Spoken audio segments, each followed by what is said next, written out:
हम सबसे पहले इसमें जानेंगे सजीव के बारे में। सजीव क्या होते हैं। अब इसमें क्या दिक्कत है सजीव में? सजीव हमने लिख दिया। सजीव दो शब्दों से मिलकर बना है, साधन जीव।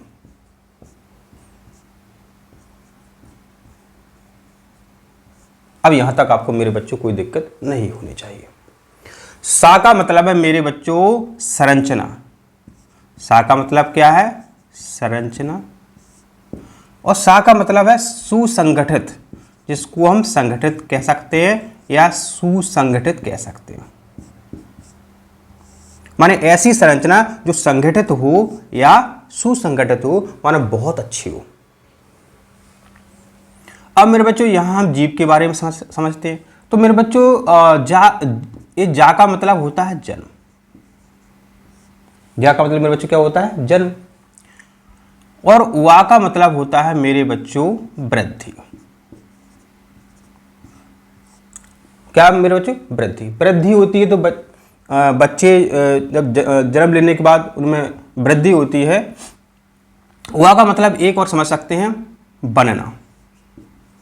जीव बनते हैं अपने माता पिता से। जीव मेरे बच्चों क्या होते हैं? बनते हैं। इसको हम इस तरीके से भी कर सकते हैं, साधन जीवन। तो ना से मतलब है नए जीव बनते हैं। यहां क्या कर सकते हैं? नए जीव बनते हैं। इससे मेरे बच्चों क्या होता है? नवीनता आती है जीवों में। यानी माता पिता के जो गुण हैं उनके बच्चों में वो तो जाते ही हैं। जब माता और पिता के गुण जो है आपस में मिलते हैं तो और नए गुण उत्पन्न होते हैं, उसे कहते हैं नवीनता। क्या कहते हैं? नवीनता। यह नवीनता जो है मेरे बच्चों किस कारण से होती है? यह होती है गुणसूत्र के कारण। अपने शरीर में मेरे बच्चों एक कोशिका में 46 गुणसूत्र होते हैं, जिनको हम कह सकते हैं 23 जोड़े गुणसूत्र। ठीक है। तो अपने शरीर में कोशिका जो गुणसूत्र होते हैं उनमें अदला बदली होती है और जो नए बच्चे उत्पन्न होते हैं, नए जीव उत्पन्न होते हैं, उनमें नवीनता आती है। इतना आप समझ गए। तो माने मेरे बच्चों जो सजीव होते हैं उनमें वृद्धि होती है। ठीक है। अब कहोगे सर वृद्धि अपन में भी हो रही है और पेड़ पौधों में भी हो रही है, तो पेड़ पौधे भी सजीव हैं। बिल्कुल सत्य बात है, सजीव है।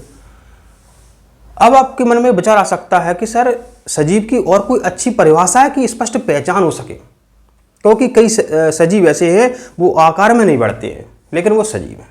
तो बिल्कुल संवेदनशीलता, इससे अच्छी परिभाषा कोई नहीं है मेरे बच्चों। उनमें होनी चाहिए संवेदनशीलता। मेरे बच्चों यदि किसी भी जीव में संवेदनशीलता है तो वो सजीव। अब संवेदनशीलता क्या होती है? आप बैठे हो, कोई बच्चा शरारत कर रहा है, इधर पीठ में कहीं भी सुई आपको चुभो दे तो एकदम आप वहाँ से हट जाओगे।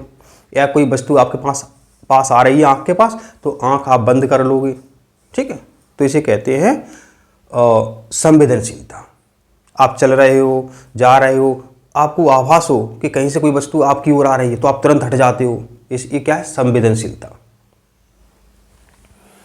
तो जीवों में मेरे बच्चों क्या होनी चाहिए? संवेदनशीलता होनी चाहिए। तो वो सजीव के अंतर्गत आते हैं। अब मेरे बच्चों यहाँ पर कई बच्चों को एक भ्रम होता है कि सर जो विषाणु होते हैं, कौन होते हैं? विषाणु, जिनको हम क्या कहते हैं? वायरस कहते हैं।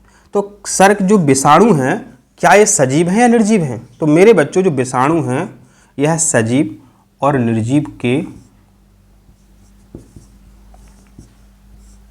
बीच में रखे गए।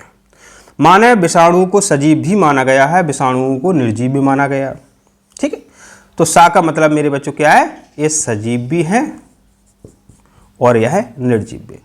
अब सजीव कब है मेरे बच्चों? जब जो विषाणु है, अभी कोरोना वायरस था, वो क्या विषाणु है? कोरोना विषाणु। तो मेरे बच्चों जो विषाणु हैं यदि किसी सजीव के संपर्क में आते हैं, सजीव के शरीर में वो चले जाते हैं तो वो जीवित हो जाते हैं, नहीं तो वातावरण में वो मृत अवस्था में रहते हैं।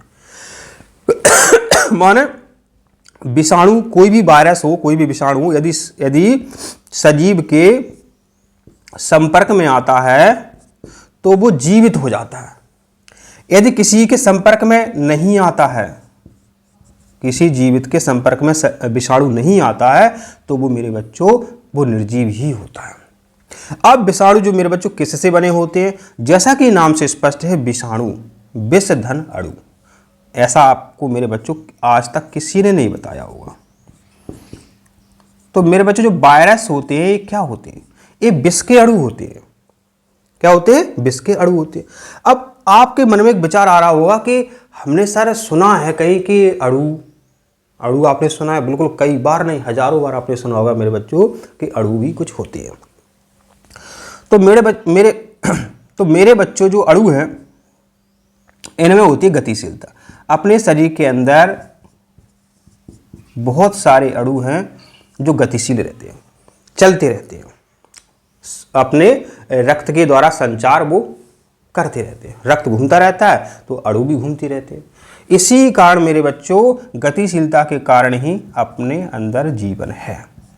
जिस प्रकार से मेरे बच्चों पानी बहता रहता है, यदि पानी रुक जाए तो पानी खराब हो जाता है, तो अपन को भी चलते रहना चाहिए। यदि आप एक बार खटिया पे पहुंच गए और यदि आप एक बार बीमार हो गए और बिस्तर पहुंच गए, आपने कोशिश नहीं की, तो आपका शरीर भी ऐसा रह जाएगा और आप चल नहीं पाएंगे। तो माने गतिशीलता है मेरे बच्चों तभी जीवन है। तो आपको हमेशा चलायमान माने मेरे बच्चों चलते रहना चाहिए। जब चलोगे मेरे बच्चों तो आपको पता है टूट फूट भी होगी। जब कोई चीज़ जो है चलेगी तो टूट फूट भी होगी। तो अपने शरीर के अंदर जब अणु चलते रहते हैं तो अपने अंदर मेरे बच्चों टूट फूट होती रहती है। टूट फूट होगी मेरे बच्चों तो मरम्मत भी होगी। अपना शरीर इतना अच्छा मेरे बच्चों, ऑटोमेटिक कहीं भी आपको घाव हो जाता है, बीमार हो जाते हैं, तो शरीर कोशिश करता है उसको ठीक कर दिया जाए। तो आपका शरीर भी जो है मेरे बच्चों वो एक बहुत अच्छा डॉक्टर है, बहुत अच्छा चिकित्सक है। तो टूट फूट होती रहती है और मरम्मत होती रहती है। तो टूट फूट और मरम्मत को मेरे बच्चों कहते हैं अनुरक्षण। क्या कहते हैं? अनुरक्षण। अनुरक्षण। अब आपके मन में एक विचार आ गया सर अनुरक्षण क्या होते हैं?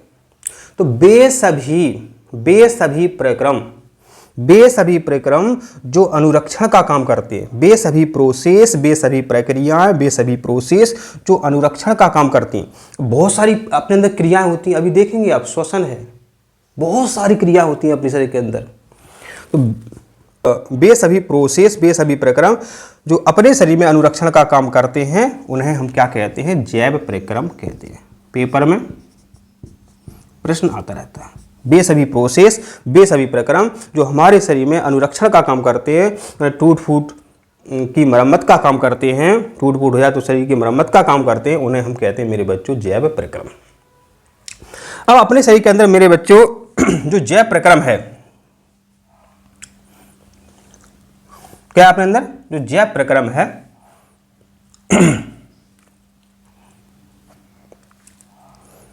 यहां से चलते अपने यहां से आगे चलना था अपने। जो जैव प्रक्रम मेरे बच्चों, जैव प्रक्रम के लिए मेरे बच्चों ऊर्जा की आवश्यकता होती है। अब ऊर्जा अपने शरीर के अंदर कहां से आएगी? आप सभी को पता है अपन भोजन करते हैं। क्या करते हैं? ऊर्जा के लिए आपको खाना पड़ेगा भोजन। आपने भोजन खाया, आपको ऊर्जा मिली। अब भोजन से मेरे बच्चों जो ऊर्जा मिलेगी, अपने शरीर को जो पोषण मिलेगा, माने भोजन से क्या मिलेगा? आपको पोषण मिलेगा। भोजन से जो ऊर्जा मिलेगी, भोजन से जो पोषण मिलेगा, उससे अपनी शरीर की जो कोशिकाएं हैं, अपने शरीर की क्या है? सेल है। तो मेरे बच्चों सेल के अंदर क्या होगा? आप सभी को पता है सेल के अंदर मेरे बच्चों श्वसन होता है। ठीक है, श्वसन होता है और सेल के अंदर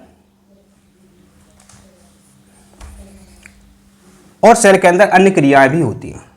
क्या होती हैं? अन्य प्रोसेस भी होती है। तो मेरे बच्चों पूछा जा सकता है कि अपने अंदर दो प्रकार की क्रियाएं होती हैं, एक उपचयन होती है और एक अपचयन होती है। उपचयन यहां लिख देते हैं, उपचयन माने मेरे बच्चों जिसमें आपकी ऑक्सीजन कैसी हो? उपस्थित हो। ठीक है, तो आपके अंदर जो श्वसन क्रिया है यह ऑक्सीजन की उपस्थिति में होती है, इसलिए इसको उपचयन कहते हैं। पूछा जा सकता है कि श्वसन कैसी क्रिया है, उपचयन क्रिया है, अपचयन क्रिया। तो श्वसन मेरे बच्चों, सांस लेते हैं, फेफड़ों के द्वारा ऑक्सीजन अंदर गई, कोशिका में पहुंची, वहाँ जो भोजन है आपका C6H12O6 प्लस O2 से क्रिया की इसने, और उसके बाद जो है आपने सांस छोड़ी तो कार्बन डाइऑक्साइड बाहर निकली और प्लस ऊर्जा बनी। ठीक है, तो श्वसन जो क्रिया है ऑक्सीजन की उपस्थिति में होती है, इसलिए इसे हम उपचयन कहते हैं। एक शरीर के अंदर आपके होती है अपचयन। अपचयन माना इसमें ऑक्सीजन की आवश्यकता मेरे बच्चों नहीं होती। अब मेरे बच्चों आपके मन में विचार आएगा जी, श्वसन क्रिया होती है अपने अंदर, आपने भोजन खाया, ऊर्जा भी प्राप्त हुई, और जो खराब पदार्थ बना वो बाहर निकलेगा। आपने पानी पिया, सब्जी भी पानी में बनती है, ठीक है, मतलब पानी पिया और पानी के कारण ही आपके अंदर जो क्रियाएं होती हैं वो सुचारू रूप से चलती है। पानी खूब पीना चाहिए, 8 से 10 गिलास, तो पानी बाहर निकलेगा। तो जो जितने भी बेस्ट पदार्थ, वर्ज्य पदार्थ बने हैं, उनको शरीर से बाहर भी निकाला जाएगा। ठीक है, तो मेरे बच्चों, तो वर्ज्य पदार्थों को बाहर निकाला जाता है। माना कैसे? जो खराब पदार्थ हैं, खराब पदार्थ हैं, इनको बाहर निकालते हैं, तो इसको क्या बोलते हैं? उत्सर्जन। तो मेरे बच्चों, खराब पदार्थों को शरीर से बाहर निकाला जाता है, इसको हम मेरे बच्चों कहते हैं उत्सर्जन।